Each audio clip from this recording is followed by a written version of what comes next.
Good morning, everybody, and welcome to this workshop on citizen science in areas affected by armed conflict. My name is Leonie, and we're facilitating this event from the Conflict and Environment Observatory, which is a charity working to reduce the harm to people and ecosystems from armed conflict and military activities. We're based in a small village in West Yorkshire in the currently fairly divided kingdom of not so Great Britain. We're very disappointed not to be meeting some of you in Trieste this week, especially after we saw some of the menus for the delicious lunches that we're not getting served. But also we had planned for this session to be quite an interactive workshop during which we would together design a citizen or civilian science project in a region affected by armed conflict. Obviously things haven't quite worked out like that, so instead we'd like to introduce you to the idea of civilian science, hear some perspectives from people in conflict zones, and invite you to ask questions and share your knowledge, experience and perspectives. Our speakers today are Dr. Mirella de Lorenzo from the University of Bath, who'll be talking to us about water quality monitoring in areas affected by gold mining in the Colombian Amazon. Dr. Mohamed from EcoSoc, which is an environmental social enterprise based in Mogadishu, Somalia. Professor Mazim Qumsiyeh from the Palestine Institute for Biodiversity and Sustainability at Bethlehem University. Please post your questions to the chat as people are talking. We're particularly interested in drawing out in the discussion key challenges in this area and possible tools to address them. So if you could think of this when you're formulating your questions, that would be great. At the end of the presentations and before the Q&A, my colleague Owen Darbyshire will be providing us with a synthesis of the key challenges identified by the speakers. We'd love for this to be the start of a conversation and one that will continue beyond the conference. So we'll be in the Zoom coffee break room after the session and hope to meet some of you there. We'll also have a sign-up form for you to send your details if you'd like to stay in touch, and we'll post this to the chat. We're incredibly grateful to our presenters today and would also like to thank the conference organisers for giving us this platform. I now hand you over to my colleague Doug Weir, our Research and Policy Director, to introduce the theme of the session. Thank you.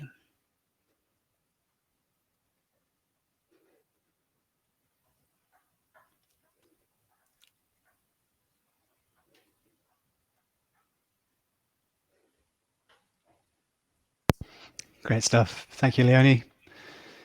Yeah, good morning, everyone. Yeah,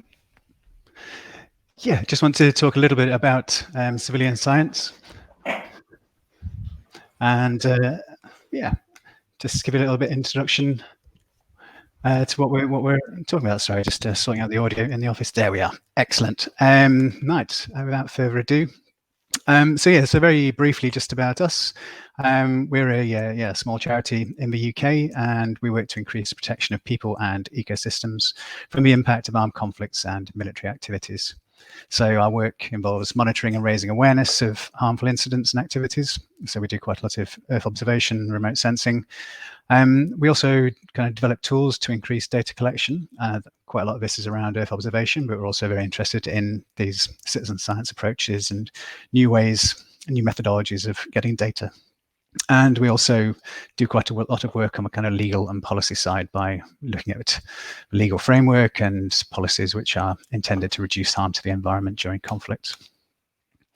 So why do we need to study environmental change in conflicts? So we see in pretty much every conflict around the world that environmental harm, it creates direct and indirect threats to the health, ecosystems and to livelihoods. Some of this is quite obvious. You know, you've all probably seen footage of industrial damage, bombed petrochemical plants, chemical plants, damage to urban infrastructure, places like Homs in Syria, where we see huge amounts of urban devastation. And there's very little data about the environmental health risks in these areas. We also see impacts on the natural environment. So we see destroyed habitats and loss of species.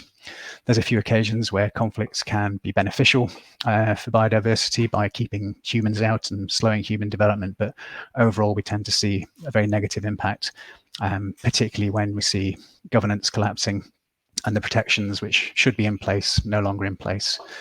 And then also resource exploitation, which I think Mirella will touch on in the context of Colombia.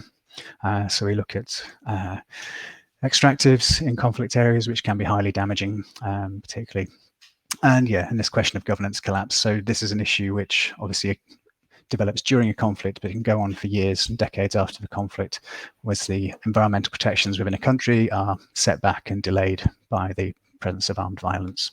So altogether, there kind of is multi-dimensional ways in which the environment and by extension people can be harmed during conflicts. So how can we study it at the moment? So obviously, there are a lot of issues around conflict areas, security and access constraints. We often see a lack of capacity on the ground, particularly when environment ministries, where they did exist and the capacity they did have, tends to be diminished during the conflict. So this can delay or restrict research. So we tend to be quite limited in what we can do. So we look at remote sensing and Earth observation, where you can tell a lot, but you're looking down from the sky and you don't necessarily have ground truthing. The ground truthing you can get tends to be through open source intelligence, so social media, for example. So we spend a lot of time on Twitter, Facebook, other sources, trying to identify issues and problems. And then historically, there was the kind of process of these post-conflict environmental assessments undertaken by the UN Environment Programme and other actors, but these tend to be spatially and temporally restricted. So for example, in the case of Afghanistan, there'd been 30 years of conflict before there was a post-conflict environmental assessment. So obviously you miss a huge number of things during that process. Things are a little bit different now because of these other tools that we have available to us. But one of the key issues we're lacking is this ground truthing and having people on the ground who can verify the issues that we're identifying remotely. So why we're particularly interested in civilian science or citizen science in conflict contexts. So we need to understand environmental harm in order to support assistance and post-conflict recovery. That's critical. The environment is a crucial element for livelihoods and health and all these other issues and sustainable development. So unless we truly understand the damage that's been caused, it's very difficult to identify how we should be helping and supporting communities. And yeah, very much about supporting and empowering affected communities who've obviously had many times huge collective trauma, and environmental degradation can be closely linked to that sense. As I mentioned before, there's these capacity gaps which are created by conflict. So civil society and also governmental ministries may break down, may be limited in what they can do because of the context of the conflict. So is there a way that methodologies like this can help support communities? One of the other issues is access, and this comes down to the security constraints. It may be hard for outside researchers to reach, but for the local communities, they may be able to gather data which outsiders couldn't due to security concerns. Increasingly, we really want to look at how we can make these issues more visible, because people don't tend to be particularly concerned about the environment in the context of armed conflict, because naturally people look at the direct humanitarian consequences of warfare, and there's less concern for the environment per se. And then there's also wider questions around accountability for harm, which is particularly underdeveloped at the moment. And then finally, is there a way we can use projects like this to promote environmental cooperation and peace building? So looking at how the environment can help to build peace. So why did we organize this session? As you're going to see, citizen science is already taking place in insecure conflict contexts, and that means in conflict areas, as well as areas where there may be security issues in non-conflict affected states. We think that there are many peacetime approaches, the kind of stuff that you guys are probably working on, which are readily transferable and which we'd like to hear more about. And also we're keen to network and build contacts. We're at the very start of the journey around this, and we're really keen to sort of build up perhaps a community of practice of people who are interested in pursuing projects like this in some of these conflict areas. And I shall leave it there, I think. So thank you very much. And yeah, look forward to the session.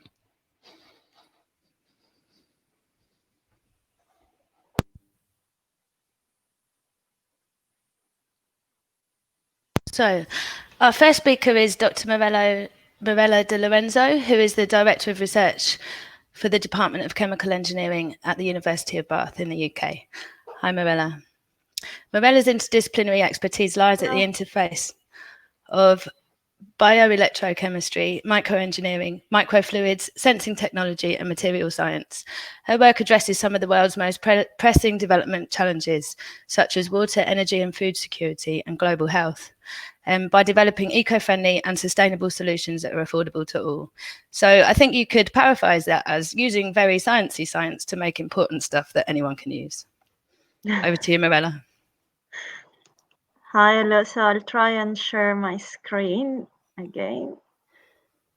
Okay.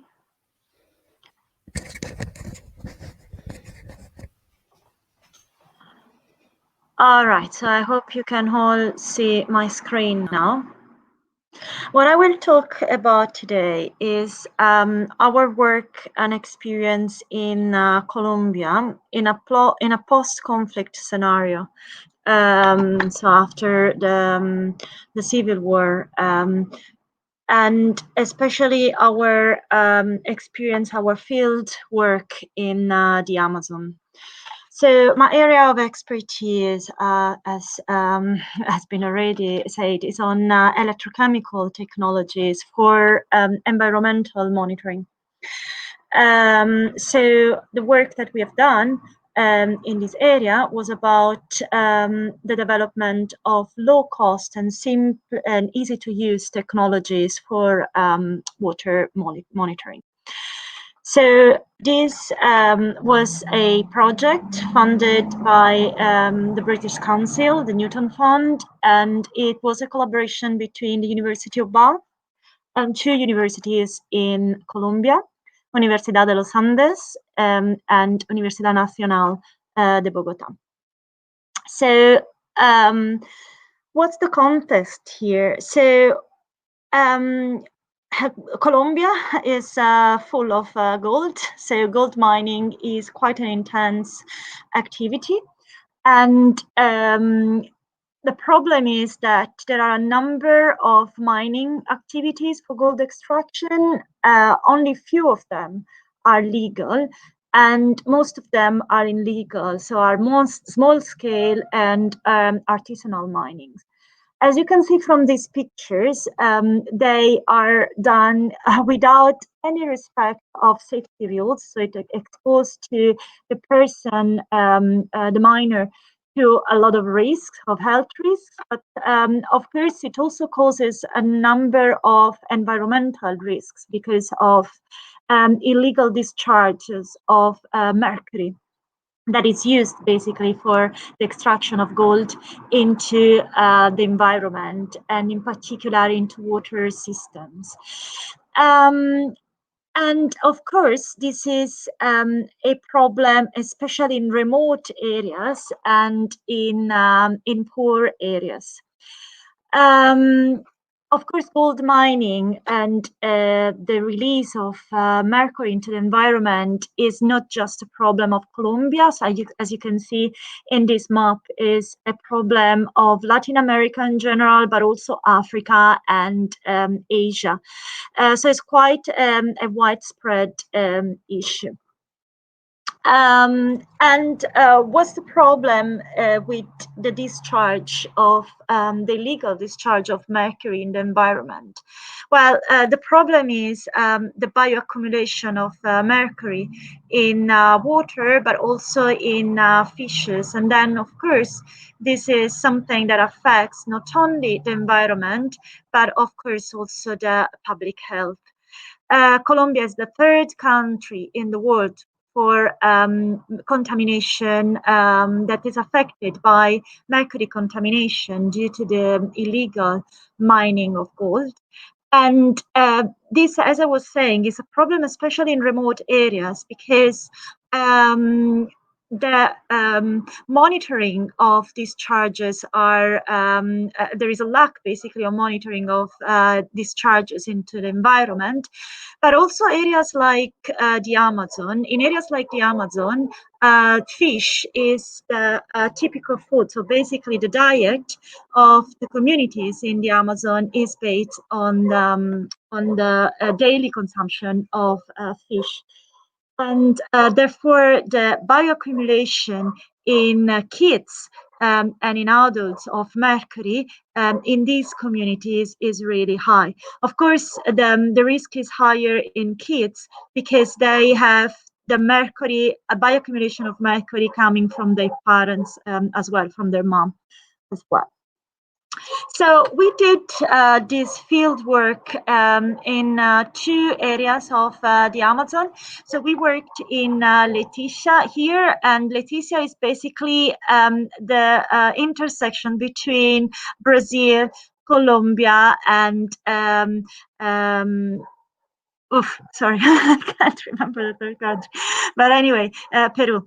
Sorry, so it's basically at the cross of these 3 countries. So Leticia is basically the major city in the Colombian side of the Amazon, but also we worked into another community, which is the community of Santa Sofia, and is a more remote community.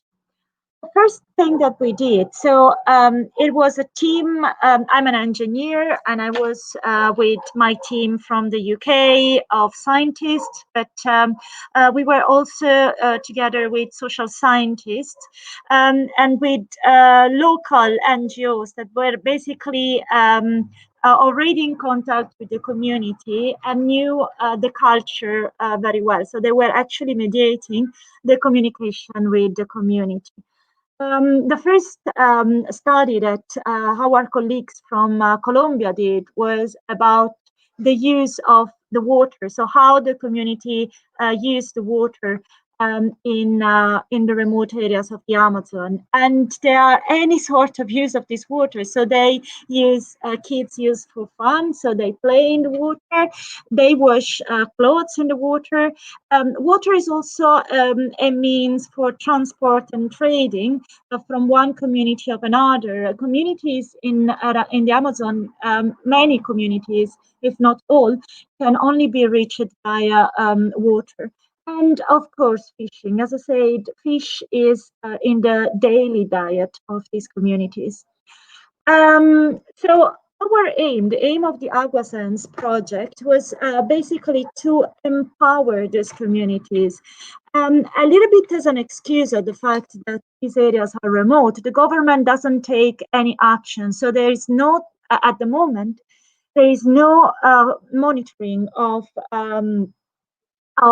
discharges and of mercury into the environment. So our idea was to provide the community themselves with the tools that they need to monitor the water and to assess the quality and safeness of the water that they consume.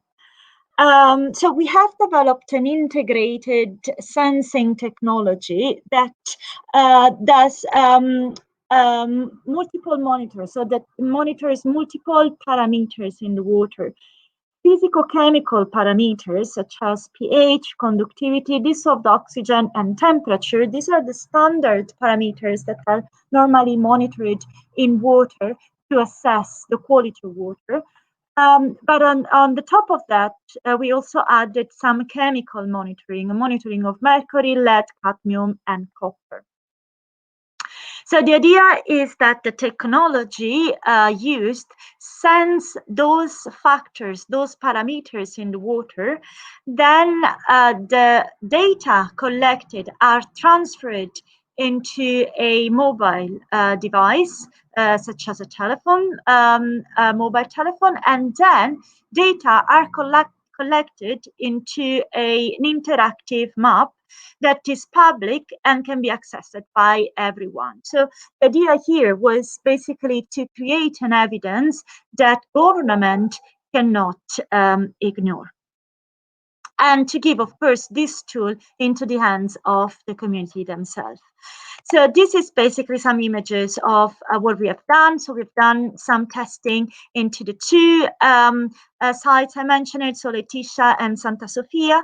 And here you see how the technology works. This is the sensing probe. It's a screen printed electrode, and the data are transmitted into a mobile phone and then converted into numbers into an interactive map.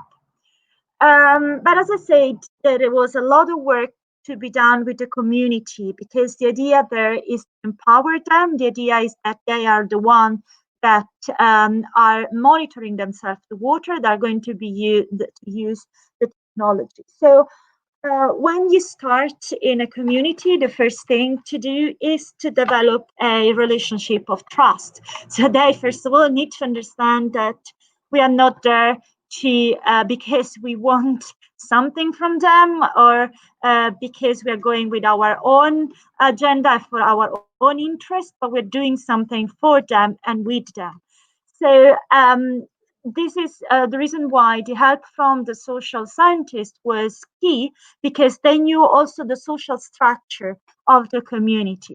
So there is a leader in these indigenous communities around the Amazon, and the leader is called Kurasa.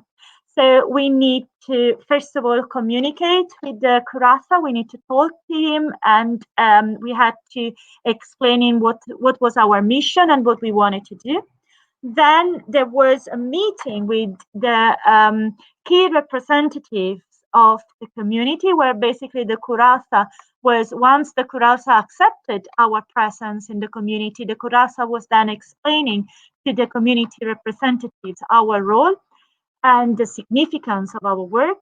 And then we have done a lot of activities for capacity building and technology transfer and training with the community, but it was a mutual type of interaction, because we were learning from them, from their experience, their view of the problem, and we were then transfer our technology knowledge.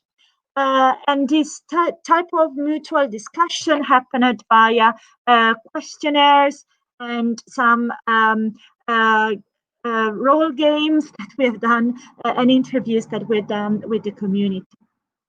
So all our activities, initial activities with the communities, were about the understanding their perception of the water that they use, whether the water, they believe that the water is contaminated, whether they believe that the malformation, babies is due to the consumption of the water. They problem at the belly is caused by the water, and also to understand what is their perception on how this problem can be prevented. So what is caused the risk, and how it can be prevented. And then, of course, we've done a lot of training on the use of the technology themselves, so how basically they can do the monitoring themselves, and what actually the data that they collect mean. Of course, there were a lot of challenges, and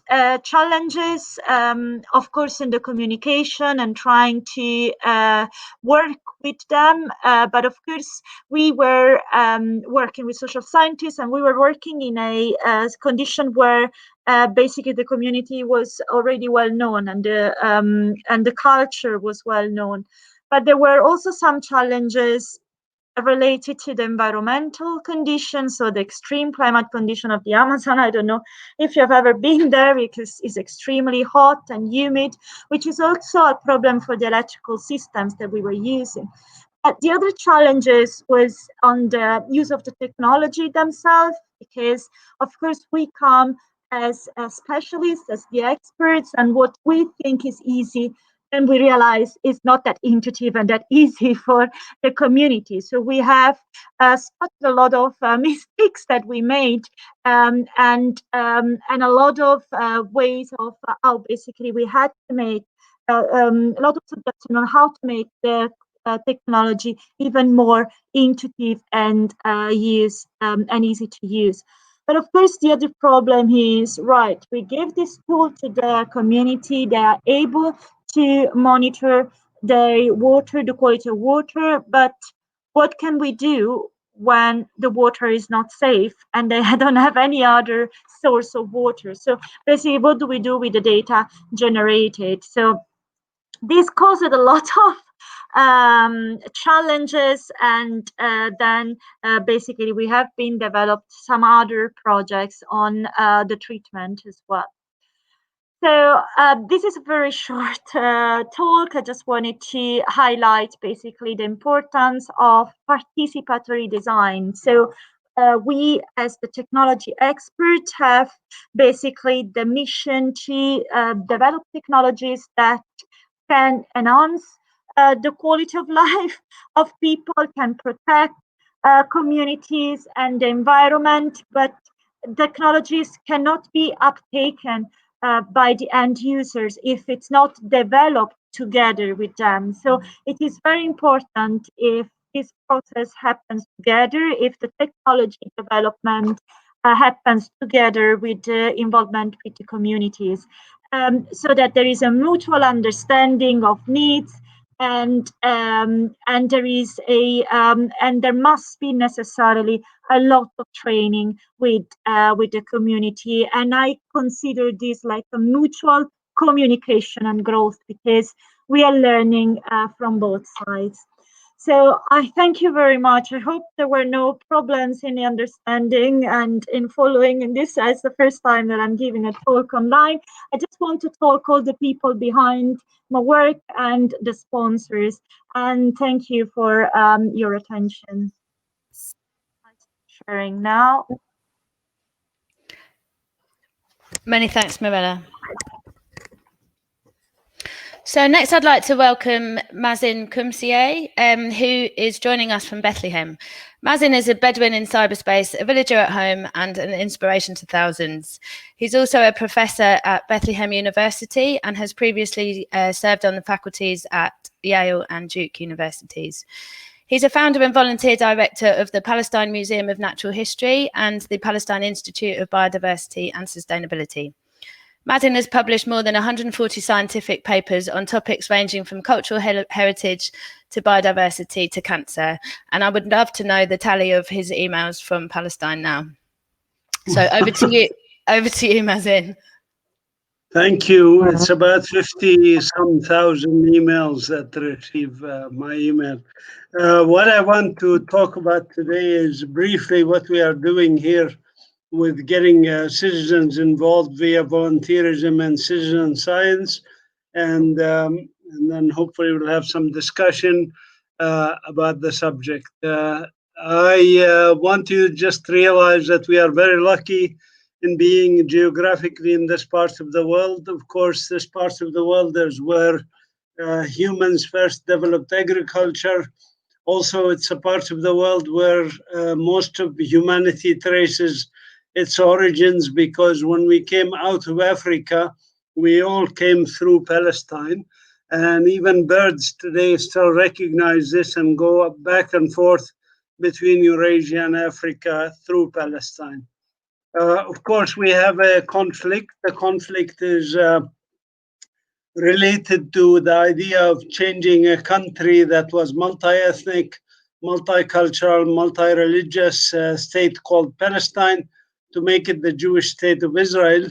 And this, by necessity, engaged the removal of 530 Palestinian villages and towns, which you see on the left map, destruction of these towns, ethnic cleansing of the people. And then the people who are left are squeezed into Bantustans or ghettos, which are now in the West Bank and the Gaza Strip and the Galilee a bit and the Negev. In total, those areas that are left for us are about 8.3% of the historic land of Palestine. This is the core of the conflict that made 7.5 million Palestinians refugees or displaced people. And of course, there are environmental and other ramifications of this. For example, Jewish colonial settlements built on Palestinian land, like this hill on Jabal Abu Ghneim. This is what it looked like on the top in 1997 and what it looks like at the bottom today. Also, Israeli industrial settlements had dumped their toxic waste on the Palestinian population, and my students did some studies on this. Now, we are obviously, as a people, very interested in diversity of nature and diversity of society. We believe in diversity.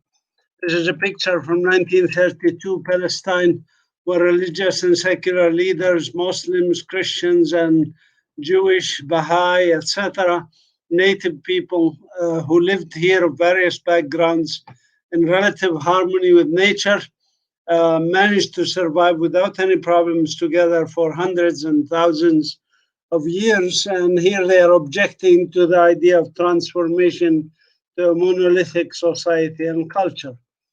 Now, what is our role, and how can we challenge colonization and its activities in the destruction of our environment while engaging our young people? And this has to start very, very early in life. So we started the Museum of Natural History because it's basically in a botanical garden. It's basically a method for attracting young people and getting them engaged in science, getting them engaged in exploration and discovery. And our motto is basically is respect for ourselves as Palestinians, respect for others regardless of their background or religion, etc., and respect for the environment.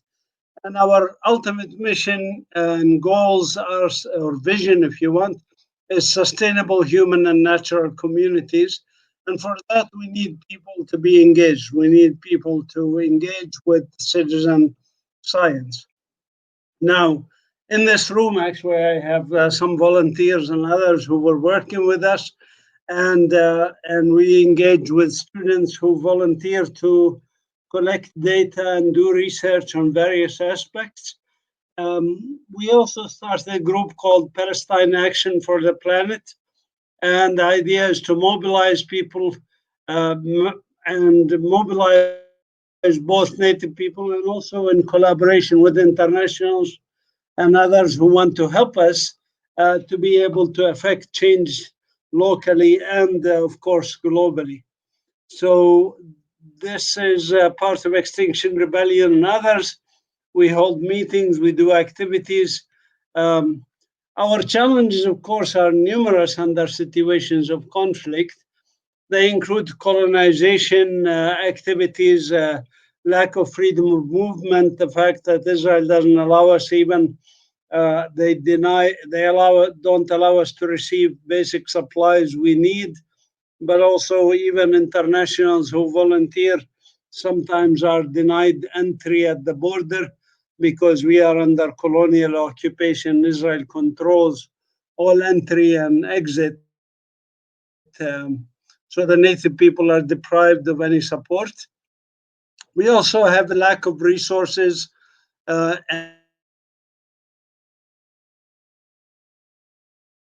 and poverty and development on us by the colonial occupiers. The idea, as you know, is they want a land without a people so that they can create a Jewish state. So this is what they do. And this is our vision is to build this institute as an institute for biodiversity and sustainability, a museum of natural history. We have now a small museum. We do have a botanical garden of about 12 dunams in which we have a community garden which refugees, for example, come, even refugee children used to come. Now with the coronavirus, we have less of these kinds of activities, but hopefully it'll come back. The students would come, plant, grow their own food stuff, etc. We're trying to preserve traditional methods of agriculture and traditional methods of a relationship to the environment in ways that protects the environment. I will stop here because there's a lot I can be talking about, but of course, you know, we can take always questions and answers and so on. Thank you very much. Thank you, Mazin.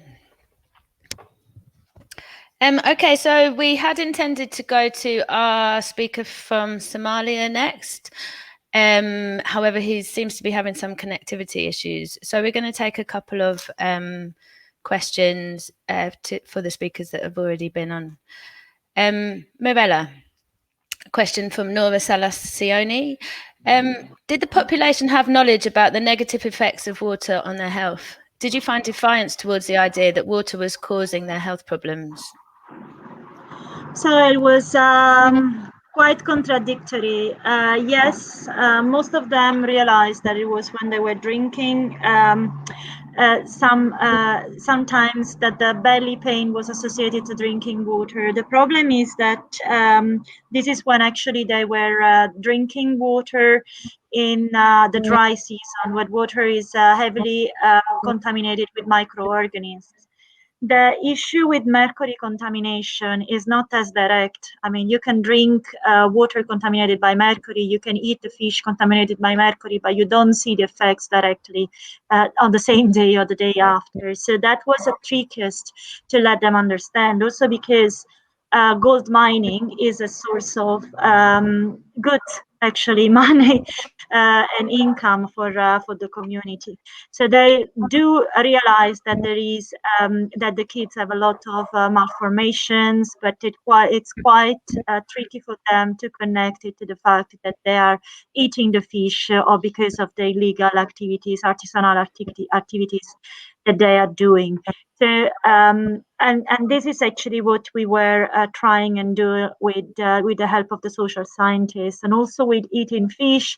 There are different types of fishes that so the level of risk on eating fish is different, because of course eating a big fish that eats smaller fishes has got a higher risk, because it contains more mercury.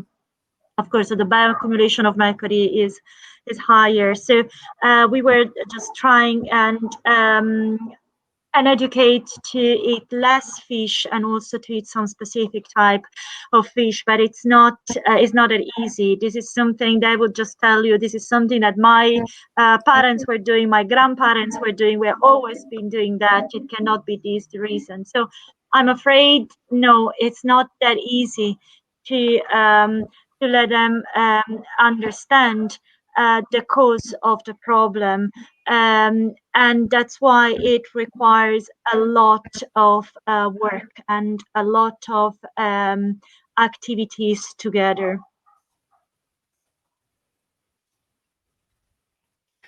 Thanks, Marella. So next we have a question for Mazin from Mookie Hackley. Thank you very much, Mazin. Your situation is an ongoing conflict and restrictions. So is the act of collecting information about biodiversity putting participants in any risk? How do you guide your participants? Well, yes, we have been at risk, of course, from the inability to reach areas we want to study and protect, number one. And number two, as I mentioned, the resources that are allowed in for us.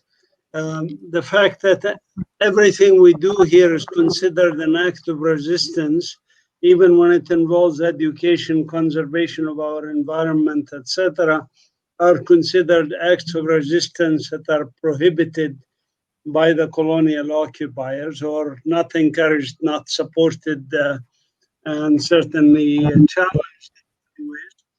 So yes, I mean, we try to do things under very difficult circumstances, and we do succeed to some extent. As I always tell my students, when there's a way, if they put their mind to it, they'll find ways around it.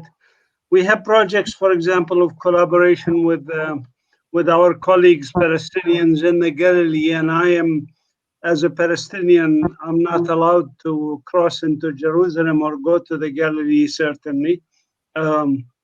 Because we have a pass system, as they called it in South Africa under apartheid, where the Bantustans are separated from each other. The same for us, you know, the restrictions on movement and so forth. You know, the inability to get the human resources we need, the support we need, and international exchanges that we need as academia, as institutions concerned for biodiversity and for protection and for study of our nature is very difficult. When we submit papers, when we write the name Palestine on it, and geographically this is still Palestine, many times journals get very sensitive. They have either Zionist editors or somebody who doesn't like the idea of using the name Palestine, and I'm not going to change what I write because, as I said, geographically it's still Palestine. So preventing us even from publishing sometimes in good journals, because these journals are trying to be quote unquote politically correct by accommodating the occupiers, colonizers of our land. And I could speak about many other challenges, but we believe we can transcend this. Most of the occupation, as I always also say, is mental occupation, mental colonization. And if we get rid of the mental colonization, the physical colonization becomes easier to deal with.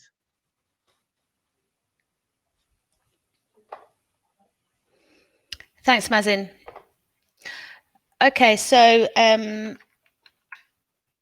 our next speaker is Mohamed Farah. Mohamed is a co-director of a social enterprise called EcoSoc, which has got to be one of the most exciting social enterprises I've ever come across. They're based in Mogadishu in Somalia, and they address key challenges from plastic pollution and waste collection to youth unemployment through manufacturing construction materials from recycled plastic. Okay, so over to you, Mohammed. Oh, I should say EcoSoc is the Somalian partner for World Cleanup Day, which is an international civic movement that unites millions of people in over 180 countries across the world. Mohammed?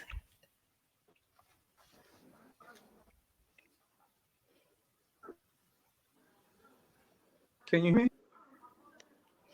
Hello? Hi. A little jerky, but I think you can start. Hi, morning.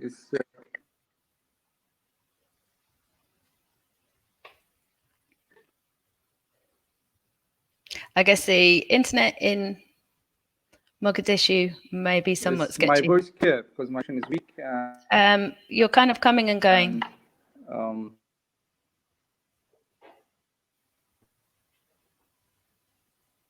Your voice from your side is broken.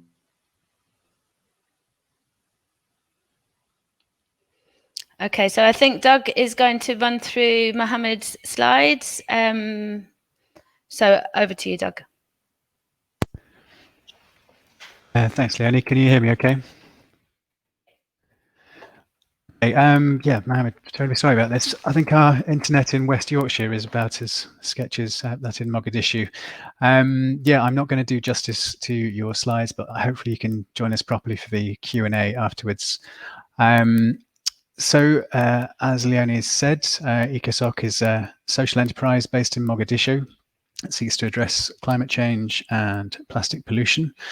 Clearly, Somalia has been affected for decades by civil war and conflict, and that's had a significant impact on Somalia's infrastructure. EcoSoc assisted with the drafting of a national environment policy and environment management bill, and 80% of the country is ASAL land, which I'm not quite sure what that is, but we can ask Mohammed in the Q&A. So the main problem that they've been working on is this issue of plastic solid waste. So 60% of Mogadishu's waste goes uncollected. 3,800 tons of waste every day is generated, 58% of which is plastic waste, and less than 1% currently gets recycled, and more than 90% gets dumped. So there's a huge solid waste management issue in Mogadishu. The solution, so EcoSoc have been working on this question of can they recycle this plastic waste into useful materials, building materials, so that's bricks for walls, tiles for roofs, and structural beams.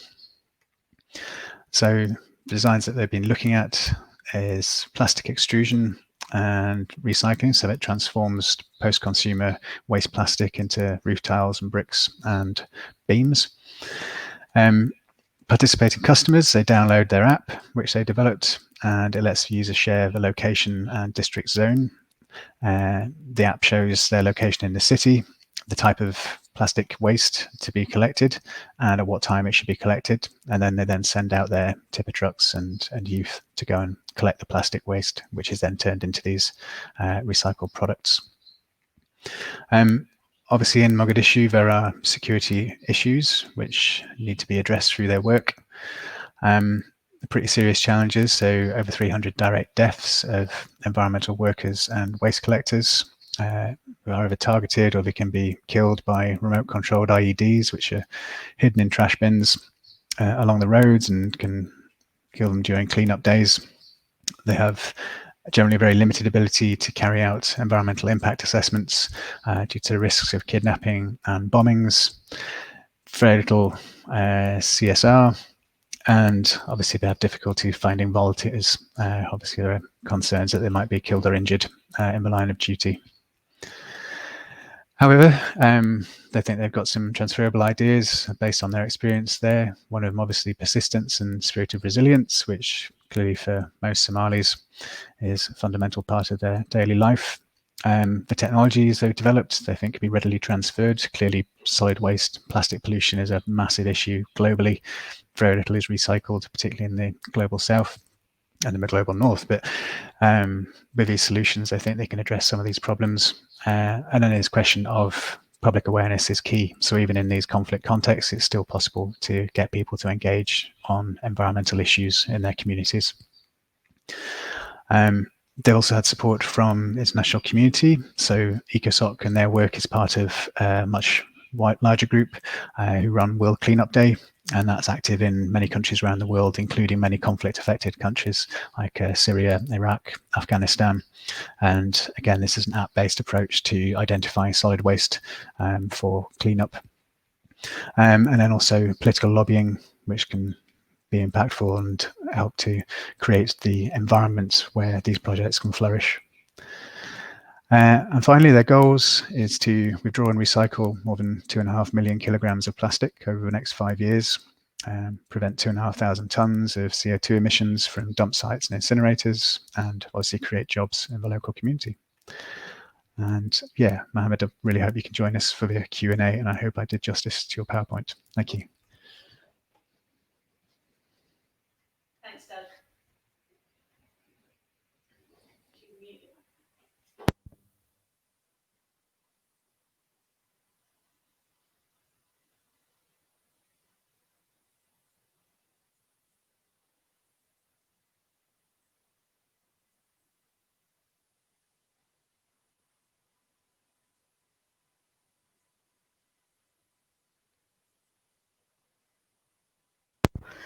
Sorry, apologies. I've got a question here to Mazim from Julia Locke. Is there any kind of support that would be useful to you and your colleagues from us as the citizen science community?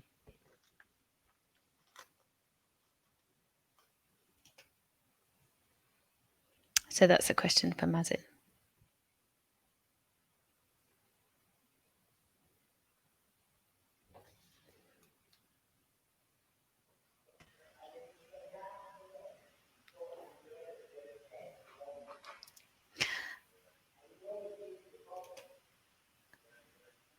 Okay, I'll go to a question to Mirella. Were there any hostile or other interactions or reactions from the gold mining stakeholders? We haven't really engaged with the big stakeholders, but just with the communities. And of course, yes, there are a lot of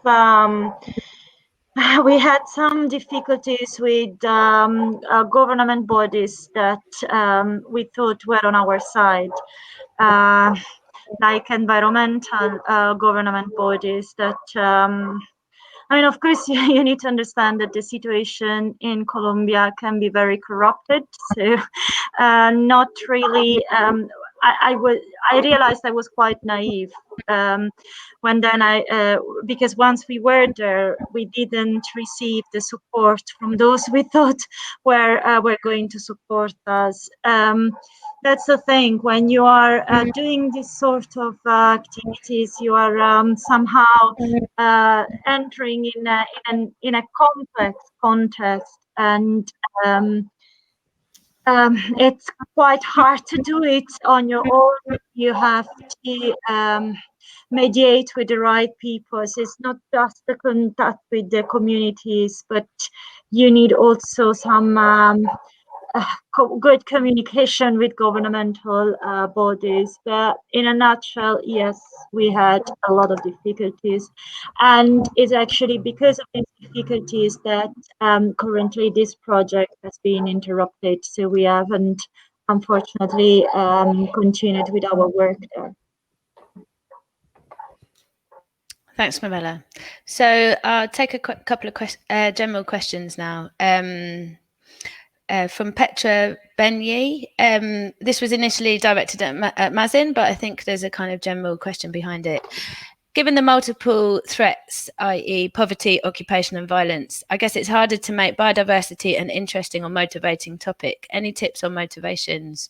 So, yeah, because of all of the other problems that people face because of conflicts, how do you get them to engage on the environment?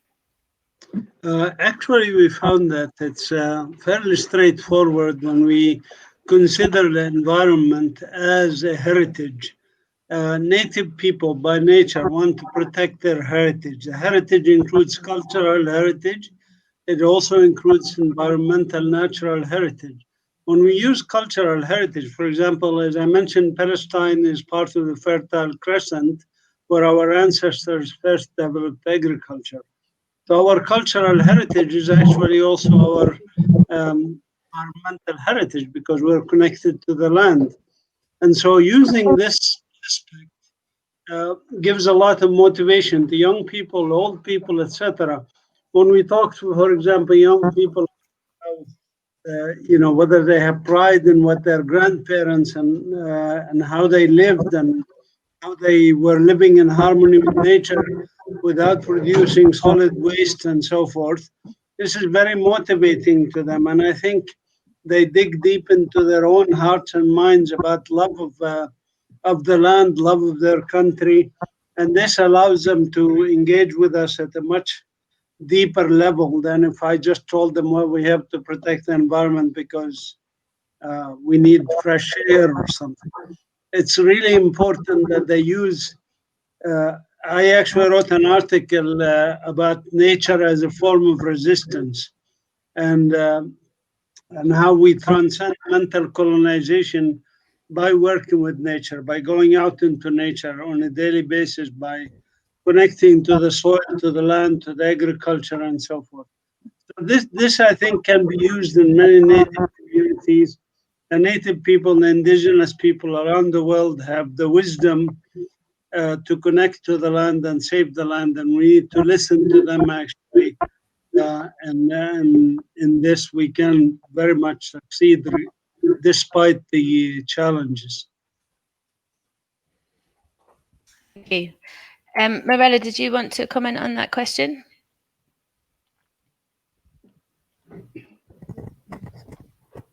Sorry, I'm having internet issues. Can you repeat the question? Sorry. Yeah, so given the multiple problems that people in a conflict affected area face, how do you get them to engage on the environment?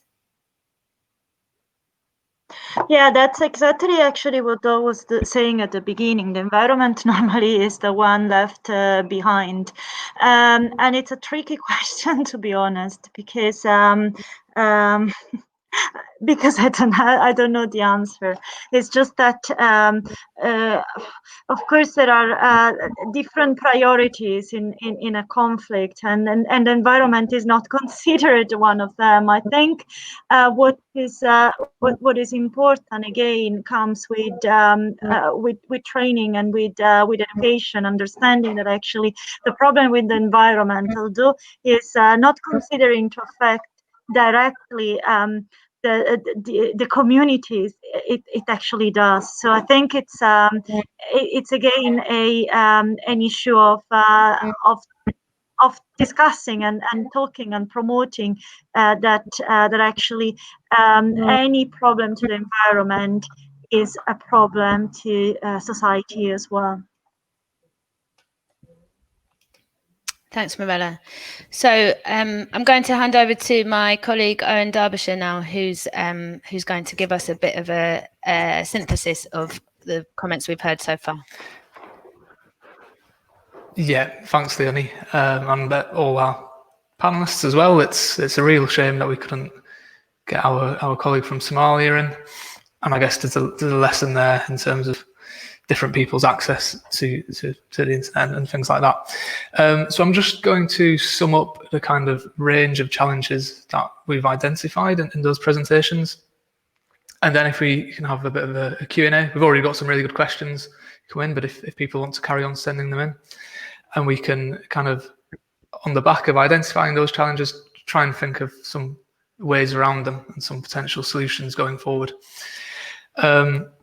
So I think the main challenges of operating citizen science projects in these fragile contexts are, well, in order of kind of importance. The first one is violence and intimidation, and the difficulty in finding volunteers. I think especially with the presentation from Somalia and ECOSOC, that was really made very clear. Another one is the suspicion of people when you first arrive, and trying to develop a relationship of trust between them and use existing structures and civil society organisations. But in conflict zones, that can be very difficult because people have different agendas and people do have these heightened suspicions.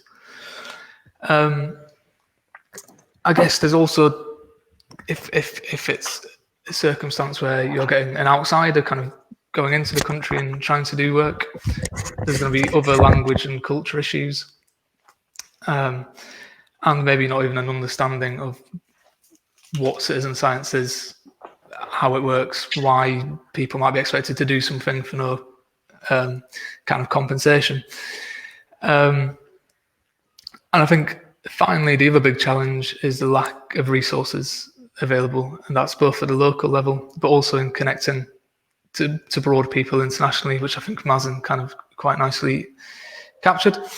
So I also just want to recall some of the comments that have been made in the chat. So there's a nice one here from Alice S, who's from UCL. So she's saying, I recall a story of a Japanese community who had to collectively talk to a local industry releasing mercury into the water after a great deal of them became unwell. They had to argue for many years, and I think that's relating to your presentation, Mirella. And Nadia Dewhurst Richmond, she says, there could be a wealth of lessons to be learnt in terms of safety, ethics, and having an impact on national policy from efforts to use participatory monitoring of water quality in Bangladesh, which is maybe not a conflict location, but is similarly a place of similar kind of development issues, maybe. And because the source of the water quality issues there was from government-owned factories. So I think we're going to now move on to the more general kind of high-level Q&A section, which I believe, Leonie, you now have the questions for. So if I pass over to you. Thanks, Owen. So we've got a question from Mookie Hackley to everybody. Conflict and post-conflict situations are full of different narratives by different communities and groups. How does that influence the design of the project?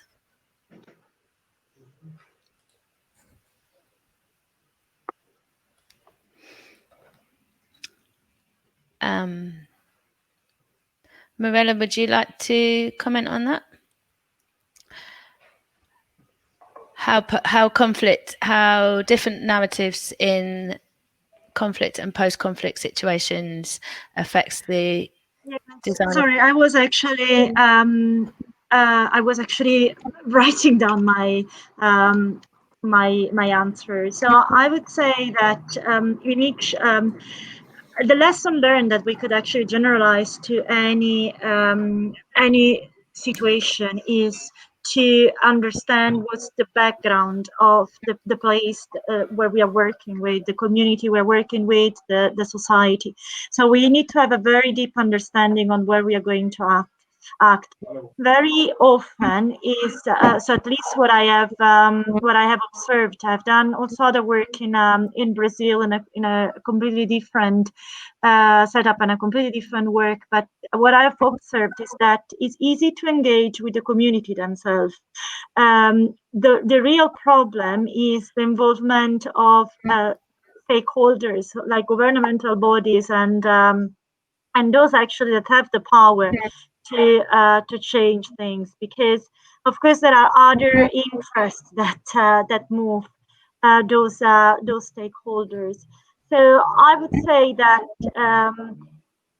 the only way to easily adapt a specific type of work in different narratives is to work with a team that knows very well what these narratives are. So that have a very clear understanding of the scenario, have a very clear understanding of the background where we are acting.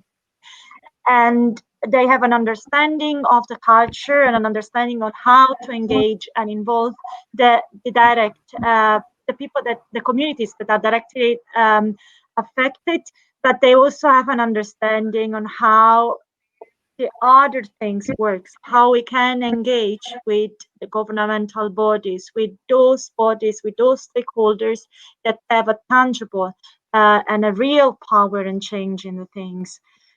I would say that alone, without this background, without this knowledge, we cannot make any difference. If I may add to those points. Yes, please. It's important as a species. Can you hear me all? As a species, I think we are at a dangerous point in human history. And I think joint solidarity and working together, we can transcend the difficulties that are facing us, be it climate change, risk of nuclear war, etc. But that requires informed, educated citizens. That does not come, of course, from the mainstream media that is constantly inundating us with ideas of consumerism and GDPs and development and all this nonsense. We need to go back and again listen to the voices of the communities of the native people, whether it's Zapatistas in Mexico or people in Palestine or in Somalia or anywhere else, and start to think about how do we get our species on a more stable, sustainable path rather than this endless consumerism and endless destruction, basically. And we cannot do it in one spot, because it would help me if I protect the environment in, let's say, Somalia, and the world is burning in California. It really is important for us to connect and build a network of people who are concerned, who are all considered citizen science activists, if you want, not just citizen scientists in terms of collecting data, but in terms of acting. I think this is what we need as a species. We need to get to work very hard, much larger than what we have been doing. Thanks, Mazin. So the next question is from Julia Locke. How do we protect citizen scientists in conflict zones, i.e. protect their identity, provide secure communication channels, etc.? I wonder if there are any synergies or collaborations between citizen scientists and citizen journalists in conflict zones. I think, yeah, Doug and others probably have ideas. There's actually material written on some of this in the literature. But the key to it, again, is better information, better communication. I'm very pleased with this session, actually. It opens venues for us with other people. And we should start to think about building these networks whereby we need to engage journalists, especially journalists who work on alternative media, and get them to cover what's happening on the ground. There are many Palestinian scientists that are now sitting in Israeli jails who have not even seen a judge because Israel holds them in administrative detention without seeing a judge or a lawyer. And it's important that we protect these people. It's important that we publicize their stories in the West and around the world. And it's important that we work together. Maybe create a website that's specifically for these purposes. I think it would be good from the association to do this. I'm happy to help with this. I put my email in the chat if people want to contact me, and I'm happy to work on this. With a few volunteers to work with us on this, and maybe Mirella has something to add, and Doug. Thanks. Mirella, did you want to comment on that? I had to realize soon. Yes, I don't know. I'm having a little bit of internet issues. I hope you can hear me. Yeah. Yep. Okay, so I move on. I had to realize very soon when I was there that actually we end up doing some political work as well, which I didn't feel comfortable about because I was thinking I'm a scientist and my job is just to be a scientist. But yeah, I think it is unavoidable for the type of work that we're doing and the type of participation with the community themselves that we undertake somehow also a different role from the proper from the one we are used to, from the scientific role. So having journalists on board, it's surely helpful.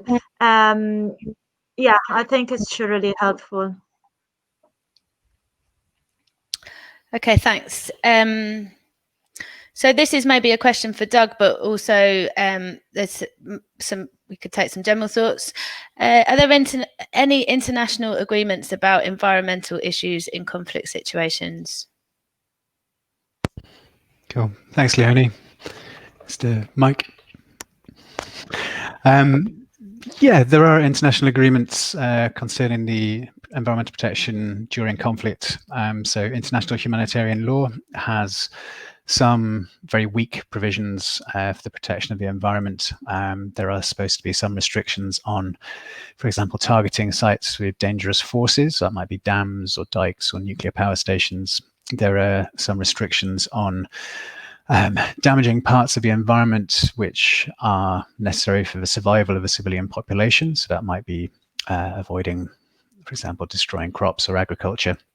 But in general, protections of the environment are pretty weak. And over the last 10 years, we've seen a very significant sort of change in attention. So the main protections to the environment were developed in the 1970s after the Vietnam War, where you'd had this massive use of aerial defoliants, Agent Orange, and destruction of forests in Vietnam.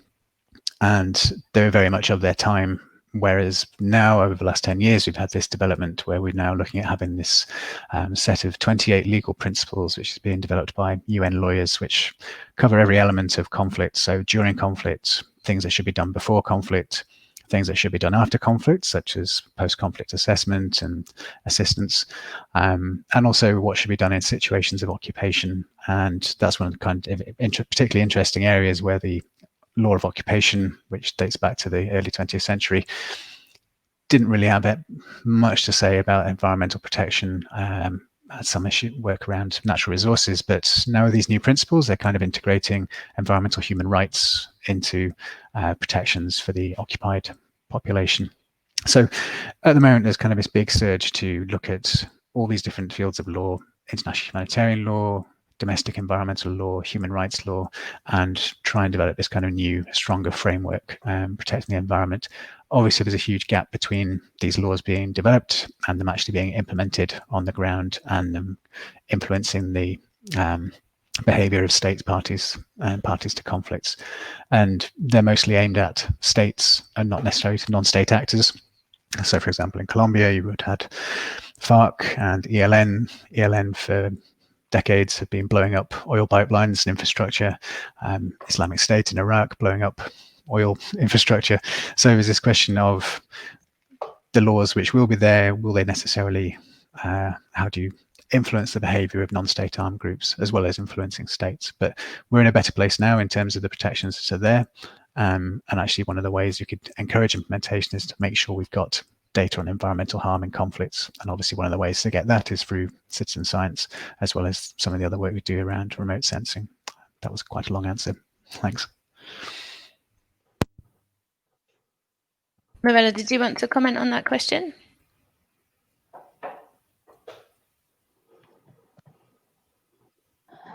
Yeah, I think my only question was that how do you ensure that those agreements are respected when there is a conflict, and also especially in areas where remote areas like the Amazon is so difficult to reach that it's so easy to forget about that. I mean, that's really the excuse that the government takes, that it's difficult to reach.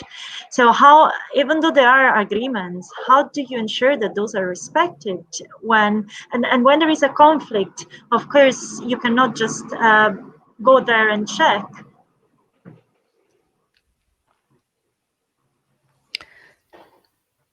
Doug, did you want to respond to that?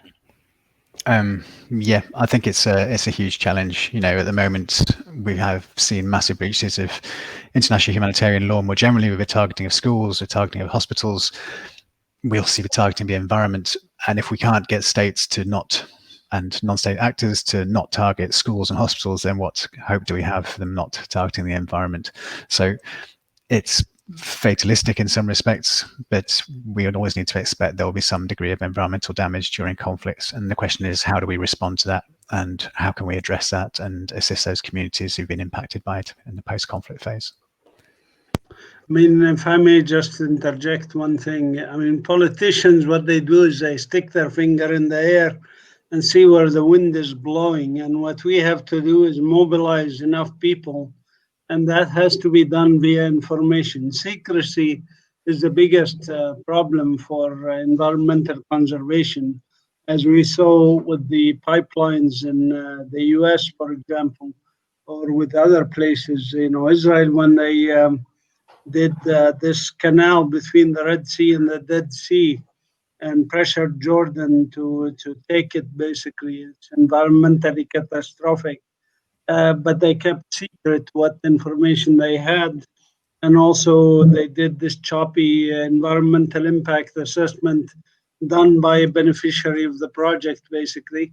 And so, so it was a very poor information exchange that allows mega projects and destruction of Amazons and other places to go on. And so what our role is really as scientists and as citizen scientists is to expose and inform and mobilize people. And I think that's what we have to do. And the more information we put out via social media and other things, the more successful we will be. And we were successful here in a few instances by mobilizing information power, if you want. So that leads quite nicely onto the next question, which is, are you concerned that the environmental data that you collect could be weaponized by parties to a conflict? So I guess that could be in terms of creating potential targets, or false information or misinformation, reinforcing a certain party to the conflict's narrative. Invite anybody to speak on that. Well, I mean, to start with, of course, colonizers and oppressors always weaponize information about the environment to their advantage. I give you a very simple example. When Israel destroyed those 500 plus Palestinian villages and towns, they destroyed all the trees that are around them, which were very rich in diversity, agro-biodiversity, including figs, almonds, olives, etc. and they went ahead and planted pine trees, a monoculture of pine trees, European pine trees, because they grow very fast. And then they weaponized that by saying, look, we're planting trees, we're making the desert green, blah, blah. And this is all just misinformation, because obviously this was not a desert. This was part of the Fertile Crescent. Even in their own Bible, it says land of milk and honey that God told them to go to. So it was always a rich land with agriculture, with other resources that the natives lived off. So they weaponize it in saying that they have made the desert green, you know, and this is greenwashing, if you want, that colonizers do sometimes. When the European colonizers destroyed 2 million buffaloes in North America, for example, and they also claimed they're bringing progress and development and environmentalism and protected areas and all this stuff into North America. Thanks. Doug, did you want to make any comments on weaponization of environmental information? Yeah, thanks. Mike. Yeah, I think the issue is that maybe we need to flip the question round. So environmental information in conflicts is being weaponized, will be weaponized, and what could these kind of projects do to prevent that and address that?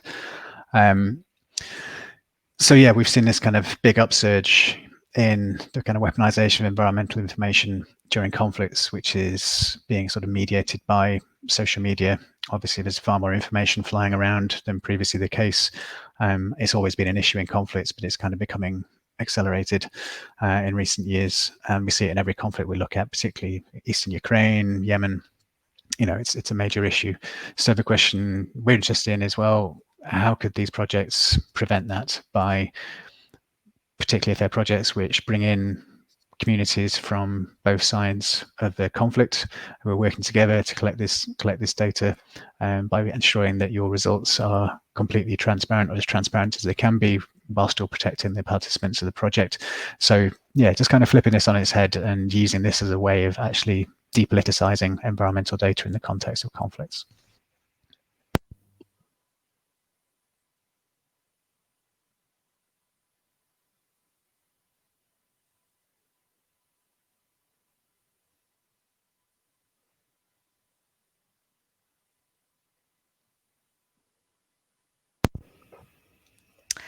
Hi, sorry.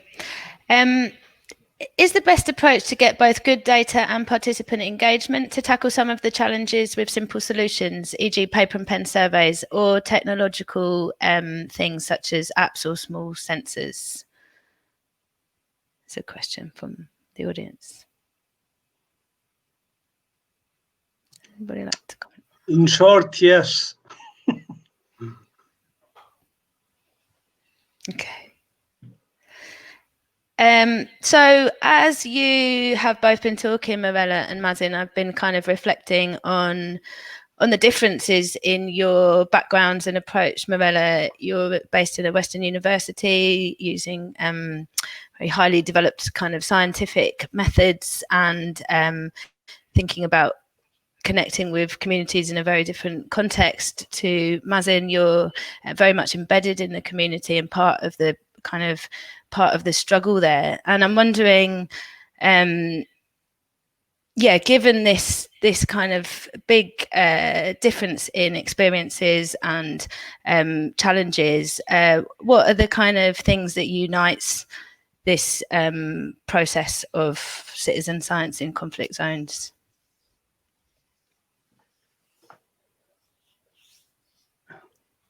Mirella, you want to unmute?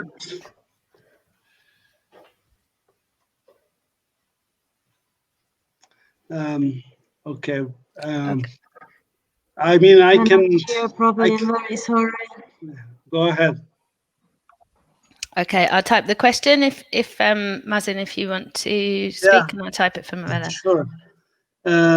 I mean, when you look at the challenges facing indigenous communities, they could use support. And I am in a situation where I'm actually privileged more than most of the people around me, my fellow citizens, my relatives, etc., because I got my education in the West, etc., and I'm doing relatively well compared to, for example, people in Gaza with 80% unemployment. I was actually on a conference call with a mentee that I help mentor students in Gaza, and the situation there is really, really bad. And people around us here with very high unemployment, it's very hard sometimes. Of course, you have challenges if you're going to teach children, for example, not to use a slingshot to kill a bird and they are really hungry. It's not easy. So privileged communities and people coming from privileged communities, including myself, have to be sensitive to certain things and certain considerations with the native people. And but doesn't mean we can't do a lot. We can do a lot, and we can teach people how to produce their own foods, even from a small backyard with limited water and limited resources. We do aquaponics here, other things, and we teach them how to not use pesticides, how to compost, how to recycle trash to make useful things from it. So there's a lot of things that can be done to empower people, and we do it, but do it with sensitivity. And I think Mirella, as in her talk, talked about this a bit of how we can do it from people. So I welcome here in Palestine people like Mirella and others who want to come and work with us on these aspects, because there's always contributions they can give. Okay, thanks. I think we've lost Marella, but Doug, did you want to comment on that question? Yeah, I think the Mike. Yeah, I think Mazin's point is a good one. It's this question of how can we make these connections between those in the more privileged West and those in fragile states and states in insecure contexts. Yeah, and maybe that is something we should look at. Maybe one of the things we should carry away from this session is how can we get this conversation going. I was just thinking, when we were looking at other potential speakers, new people who could be involved in this event, and there are more things out there going on in these settings than you immediately give credit for. So, for example, in Eastern Ukraine, there was a project which used a Google Maps based app to record damaged buildings that had been damaged by shelling, and that involved UN Development Programme, but also a web startup in Ukraine. And so in terms of the kind of stakeholders involved in these projects, it's not just scientists and researchers, it's also these web companies, it's also international organizations and humanitarian organizations. And similarly, at the weekend was doing a project which Fauna and Flora International did in South Sudan, and that was via Zooniverse, and they had thousands of trail cam images which had been recorded by rangers who work for Fauna and Flora International in South Sudan. It wasn't particularly safe for their staff, their Western staff, to get on the ground because of the conflict. And so they set up a Zooniverse thing where you can go through and help them identify different wildlife in these thousands of photos. So again, you're bringing in community from outside the conflict zone to help with research on the ground in these settings where it would be too dangerous. So there are a lot more people and organizations and institutions out there doing this kind of thing, and there's kind of a need to map this and to develop networks to see how all these different actors can mutually support. Folk like Mohamed in Somalia and Mazim in Palestine, who would really benefit from these connections being forged. Okay, just take one last question before going on to Owen to sum up. Would payment for citizen science, if difficulty in crossing cultural barriers, help or hinder good data collection? Mazin, what's your thoughts on that? I didn't get that. With what? So we've got somebody asking about payment for citizen science and whether that could help or hinder good data collection. I mean, so far we have been very successful relying on volunteer efforts. We've had hundreds of local volunteers and international volunteers the incentives or financial incentives are not always the most important, kind of incentive for people. It's really like when they publish, when they have their name on a paper, when they get recognition in their community, they find that that's very useful to them. And so we use more of that. Doesn't mean we don't give financial incentives.